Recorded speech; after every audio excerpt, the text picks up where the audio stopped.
What you're about to enter is a world of sight and sound, but also of mind. A journey to a wondrous land whose only boundaries are that of the mind. At the signpost up ahead, your next stop, the literary Lair. What are you doing? I'm introducing your show. It's Yeah, I can kind of do that by myself. I'll do something else. Yeah. Hello and welcome to the literary Lair. And welcome to Halloween in the Lair. Ha ha ha ha ha. This week we take a look at Dracula, a story about a vampire that doesn't sparkle. So let's get right to it.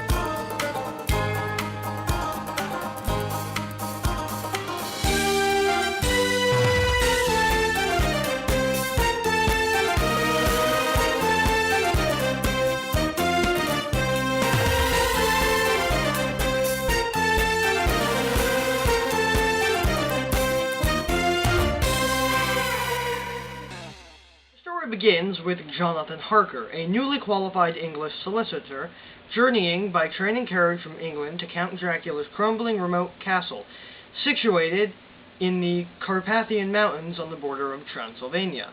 I hear he also runs a hotel. The purpose of his mission is to provide legal support to Count Dracula for a real estate transaction overseen by Harker's employer. At first enticed by Dracula's gracious manner, Harker soon discovers that he's become a prisoner in the castle, and it turns out that Dracula is actually Prince Adam from Beauty and the Beast. He also begins to see signs of Dracula's nocturnal life. Well, the scent of blood on his breath was telling, but I figured it might be some sort of new mouthwash. And the coffin? Well, I had a race car bed when I was a kid, so I figured it might be like that. One night, while searching for a way out of the castle, and against Dracula's strict orders not to venture outside his room at night, Harker falls under the spell of 3 female vampires, known as the Sisters. Oh god, is this the prequel to Shawshank Redemption? However, he's saved at the last second, thank god, by the Count, because he wants to keep Harker alive just long enough to obtain the needed legal advice and teachings about England and London. But Harker escapes from the castle. Well, barely escapes with his life. Not long afterwards, a Russian ship, the Demeter, having weighed anchor at Varna, runs around on the shores of Whitby, England during a fierce tempest. All of the crew are missing and presumed dead, and only one body is found, that of the captain tied to the ship's helm. Well, this must be the bad ending to the Odyssey. The captain's log is recovered and tells of the strange events that had taken place in the ship's journey. Sadly, the captain was not Kirk. These events led to a gradual disappearance of the entire crew, apparently owing to a malevolent presence on board the ill-fated ship. An animal described as a large dog is seen on the ship leaping ashore. Oh, I get it. Sirius Black was on that ship. The ship's cargo is described as silver sand and boxes of dirt from Transylvania. God, some people just can't sleep without their security blanket. Or dirt, for that matter. Soon, Dracula is tracking Harker's devoted fiancée, Wilhelmina Mina Murray, and her friend Lucy Westerna. Lucy receives 3 marriage proposals in one day, from Dr. John Seward, Quincy Morris, and the Honorable Arthur Holmwood, later Lord Godalming. Wow, most times just 3 proposals from one guy who just can't take a hint. At least she has choices. Lucy accepts Holmwood's proposal while turning down Seward and Morris, but they all remain friends, and thank God this book came out before the advent of the friend zone. Dracula has a notable encounter with Seward's patient Renfield, an insane man who eats insects, spiders, birds, and other creatures, in ascending order of size in order to absorb their power. Wait a second.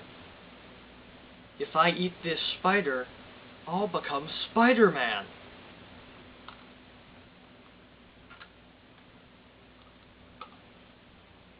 Ew. Lucy begins to waste away suspiciously. All of her suitors fret, and Seward calls in his old teacher, Professor Abraham Van Helsing, from Amsterdam. Van Helsing immediately determines the cause of Lucy's condition, but refuses to disclose it, knowing that Seward's faith in him will be shaken if he starts to speak of vampires. So, I know what's wrong with her. Great, what is it?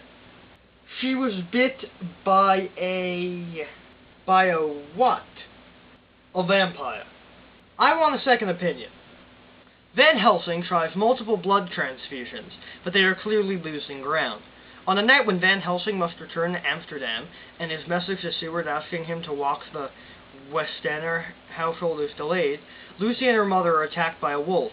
Mrs. Westenra, who has a heart condition, dies of fright, and Lucy apparently dies soon after. God damn it, Lupin, that wasn't funny. Lucy is buried, but soon afterwards, newspapers report children being stalked in the night by a woman. Van Helsing, knowing this means Lucy's become a vampire, confides in Seward, Lord Godalming, and Morris. The suitors in Van Helsing track her down, and after a disturbing confrontation between her vampiric self and Arthur, they stake her at the heart, behead her, and fill her mouth with garlic. Whoa, that was a bit overkill, guys. Wasn't it? She's a vampire, not a friggin' Highlander. Around the same time, Jonathan Harker has finished recuperating in Budapest, where Mina joined him and married him after his escape from the castle. They met Natasha Romanoff and Clint Martin on their honeymoon. He and Mina also joined the Coalition, who turned their attentions to dealing with Dracula. After Dracula learns of Van Helsing's and the others' plot against him, he takes revenge by visiting and feeding from Mina at least 3 times. Dracula also feeds Mina his blood, creating a spiritual bond between them to control her. The only way to forestall this is to kill Dracula first. Mina slowly succumbs to the blood of the vampire that flows in her veins, switching back and forth from a state of consciousness to a state of semi-trance, during which she is telepathically connected with Dracula. The telepathic connection is established to be two-way, in that the Count can influence her, but in doing so betrays to her awareness of his surroundings. After the group sterilizes all of his lairs in London by putting pieces of consecrated host in each box of earth, Dracula flees back to his castle in Transylvania, transported in a box with transfer and postage instructions forwarded, pursued by Van Helsing's group, who themselves are aided by Van Helsing hypnotizing Mina and questioning her about the Count. The group splits in 3 directions.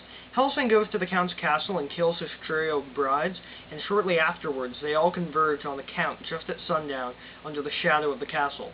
Harker and Quincy rush to Dracula's box, which is being transported by gypsies. Harker shears Dracula through the throat with a kukri, while the mortally wounded Quincy, slashed by one of the crew, stabs the Count in the heart with a bowie knife. Better call Major Tom to investigate this one. Dracula crumbles to dust and Mina is freed from his curse. Man, some people just don't tan well, do they? The book closes with a note about Mina's and Jonathan's married life and the birth of their firstborn son, whom they name after all 4 members of the party, but refer to only as Quincy in remembrance of their American friend. So, that was Dracula. Was it good? Of course, it's a classic and a staple of Halloween. Stay tuned for next week when we take a look at Frankenstein versus the Space Monster. Wait, sorry, Bride of Frankenstein. Damn it. I mean, Frankenstein. No bloody A, B, C, or D.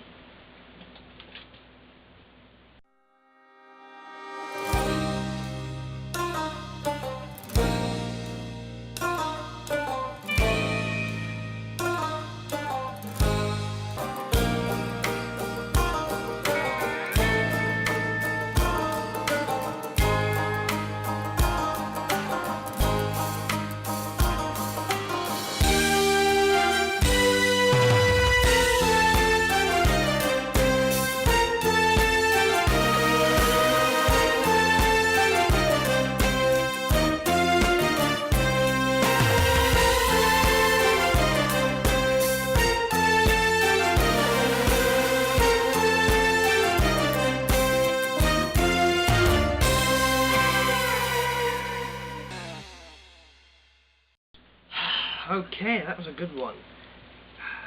Next week will be even better.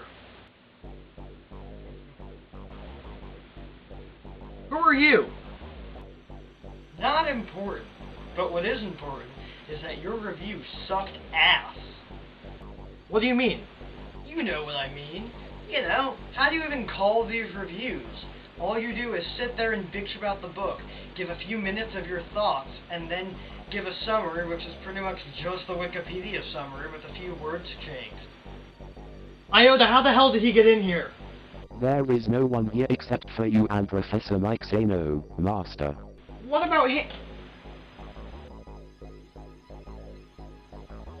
Are you okay, Master? Yeah, I just need some sleep.